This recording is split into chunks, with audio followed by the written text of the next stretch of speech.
Olá pessoal, estamos aqui mais uma vez com o Entre Páginas. Hoje a gente vai conversar com Saliê Oliveira. Meu nome é Angelina, sou bibliotecária aqui na Rede Bibliotecas e eu gostaria de apresentar um pouquinho do nosso escritor convidado, que é ator e escritor, filho de pais nordestinos, nasceu em Diadema e atualmente reside em São Bernardo do Campo, em São Paulo. Tem como pai um aspirante a poeta, como mãe uma habilidosa contadora de histórias e foi selecionado em editais e premiações nos últimos anos, entre eles o PROAC. Guerra no Corpo do Homem, esse livro aqui, é a sua primeira coletânea de poesia publicada. Saliê, muito obrigada por ter aceito o convite. Gostaria que você começasse falando um pouquinho sobre esse momento, né, de ser escritor, como que você chegou a essa obra, já para a gente começar falando dela, e se apresentasse um pouquinho mais ao público. Perfeito. Em primeiro lugar, eu gostaria de agradecer a Angelina pela entrevista, a Ruimar pelo convite. Antes de mais nada, eu acredito que eu seja escritor e que eu tenha ido para esse lado do escritor porque eu sou um grande entusiasta da língua portuguesa. Eu sou uma pessoa que se espanta o tempo todo com a língua portuguesa, com a língua inglesa, na qual eu me formei.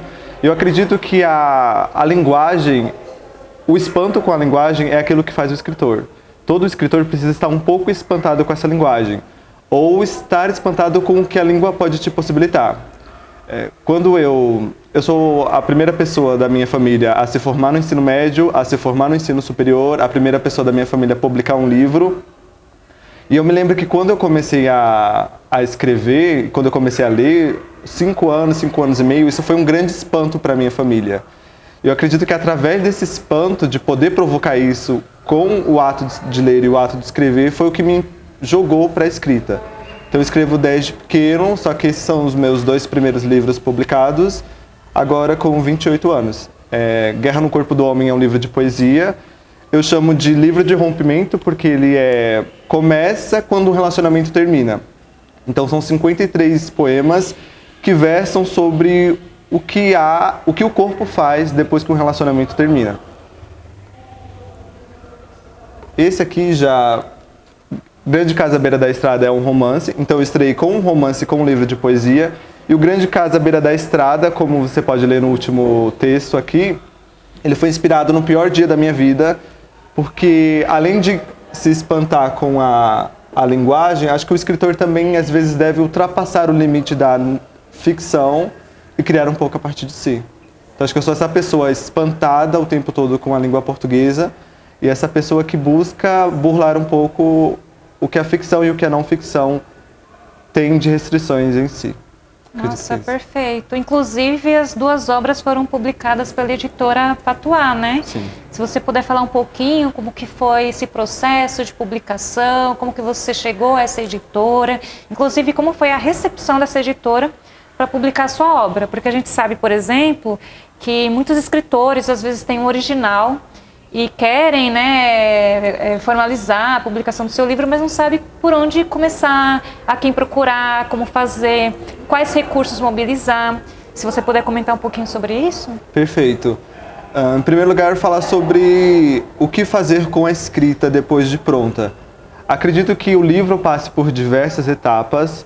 A escrita e a releitura são as primeiras etapas, então se você pensa em publicar a sua obra, meu primeiro conselho é que você escreva muito, você leia muito, principalmente literatura brasileira, porque lendo em português, você entende como escreve em português.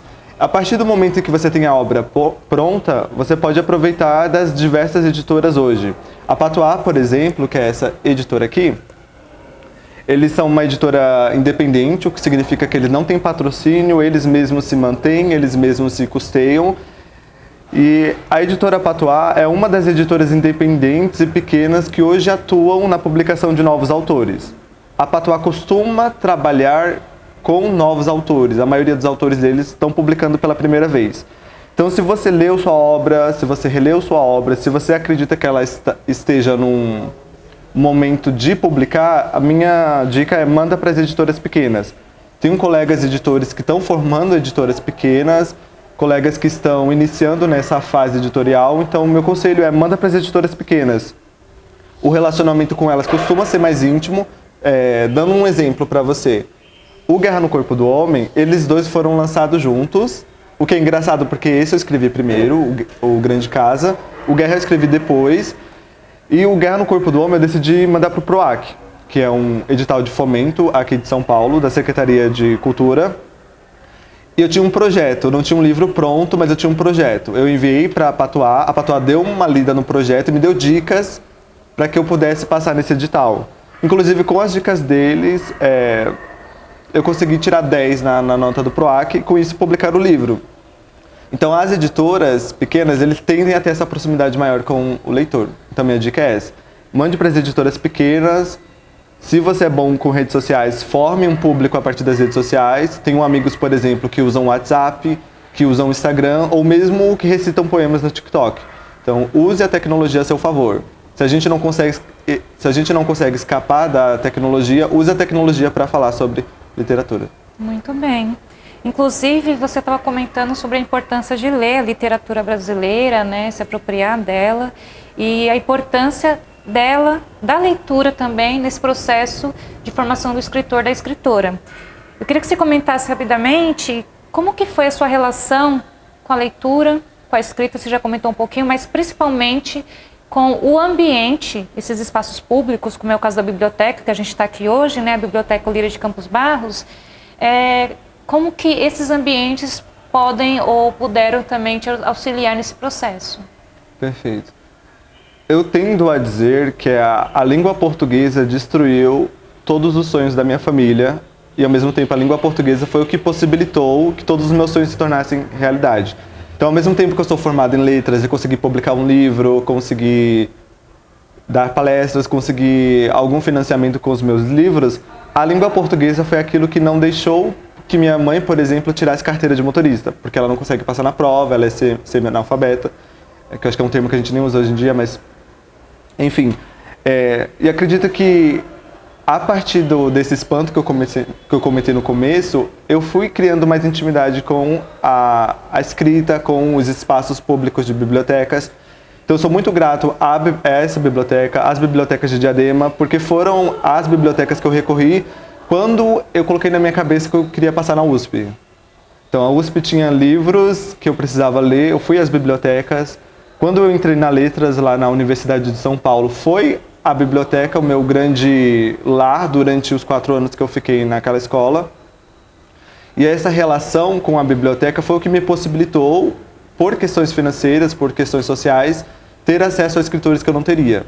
Então, quando eu decidi que eu leria Machado na vida adulta, a maioria dos livros do Machado eu consegui ler por conta da biblioteca. Quando eu decidi que Clarice Lispector talvez fosse inteligível para mim, naquele momento, foi as bibliotecas que me possibilitaram ter acesso a essa escritora. Então, ao mesmo tempo que plataformas de streaming hoje me possibilitam ter acesso a diversos cantores com os quais eu não cresci, porque eu cresci num ambiente muito fechado para música, as bibliotecas me possibilitaram essa ideia de ter contato com escritores que eu não teria se não fossem essas bibliotecas. Inclusive, um desejo que eu tenho é que existe uma biblioteca no meu bairro, porque no bairro onde eu cresci a gente tinha que atravessar a avenida e andar longos minutos para ter acesso à biblioteca. Lá no meu bairro não tinha. Então você vê a carência que faz uma biblioteca e a importância que tem a biblioteca na vida de uma pessoa. Com certeza. Inclusive o livro Guerra no Corpo do Homem, né, esse daqui do Salier, ele está sendo encaminhado para muitas bibliotecas públicas, né? Por meio do Sistema Estadual de Bibliotecas. Você sabia? Da Patois. Então, está chegando por outras vias também, que o público pode ter acesso. E aí, para a gente já ir encaminhando, né, para o final, passou rapidinho, eu queria que você me falasse se você está pensando numa outra publicação, participação em algum edital, como que está esse momento do Salier escritor, pensando na continuidade do trabalho de escrita. Perfeito. Eu digo para as pessoas, e acho que quem escreve vai ter isso como uma realidade mais firme, que quando você publica um livro, dificilmente aquele foi o primeiro livro que você escreveu. Então você lê na biografia de diversos escritores como eles comentam que eles publicaram um segundo, terceiro livro, e essa é uma realidade. o Guerra no Corpo do Homem, O Grande Casa, eles foram 2 livros publicados depois que eu tinha escrito, acredito que mais de 10 livros. Então eu tenho peças de teatro, tenho livros infanto-juvenis que foram finalistas em em editais e em prêmios. Tenho diversas histórias prontas para publicação para um mercado que não está pronto para me receber. O grande desafio do escritor independente hoje é tentar levar as histórias que ele tem para contar para um público que não está preparado para receber os autores independentes. Eu li uma publicação esses dias que estava viralizando na internet sobre o quanto o mercado editorial é caro e sobre o quanto os livros são caros. Acredito que há um desafio de você tentar ensinar para as pessoas o valor do livro e ensinar para as pessoas que não somente o livro importado, best-seller, está disponível para venda, mas os pequenos escritores também. Então, respondendo a sua pergunta, tenho muita coisa guardada, muita coisa engavetada, e os planos a partir do próximo ano é começar a publicar esses livros. Perfeito. Salê, muito obrigada por essa rápida entrevista. A gente está com esse livro aqui em todas as bibliotecas municipais de Diadema, assim como esse também. E eu queria que você indicasse suas redes sociais para o pessoal que tiver interesse de te conhecer sua obra, entrar em contato. Perfeito. As pessoas podem me encontrar como Salê Oliveira em todas as redes sociais. Tenho tentado fazer um uso do TikTok e um uso do Instagram para falar sobre literatura, seja compartilhando trechos naquele pequeno momento que sobra do seu dia para poder falar sobre literatura. Então, eu costumo comentar muitas coisas que eu estou lendo e acredito que as pessoas podem me achar assim, Salê Oliveira. Tá, perfeito. E mais um pedido. Você pode ler um poema seu pra gente encerrar? Tá bom. Eu vou ler Os títulos do meu livro, eles são romanos. Isso apenas porque eu não sei dar títulos aos poemas. Eu não sou muito bom nisso, mas eu sou bom em escrever. Então eu vou ler um poema que se chama 13. 13. Um dia o mundo vai ser bom pra gente.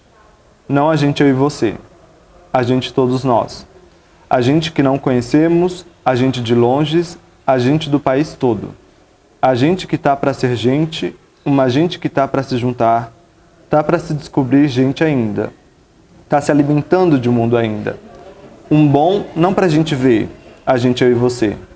A gente, eu e você é pouco, um pedacinho só de tempo, um pedacinho só de amor. A gente de plural, pronta para toda a beleza escondida.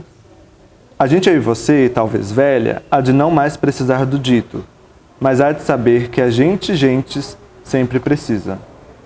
Eu escolhi esse poema porque a gente acabou de sair do mês do orgulho, e esse é um poema que mira num futuro em que as pessoas da comunidade LGBTQIAP+, podem se sentir livres num mundo possível, em que o respeito é uma possibilidade. Daí o respeito não para o casal que é descrito no poema, mas um respeito que abrange todas as pessoas. Perfeito, Salê. Muito obrigada, viu, por essa conversa. E a gente fica aqui com mais um Entre Páginas. Muito obrigada. Obrigado.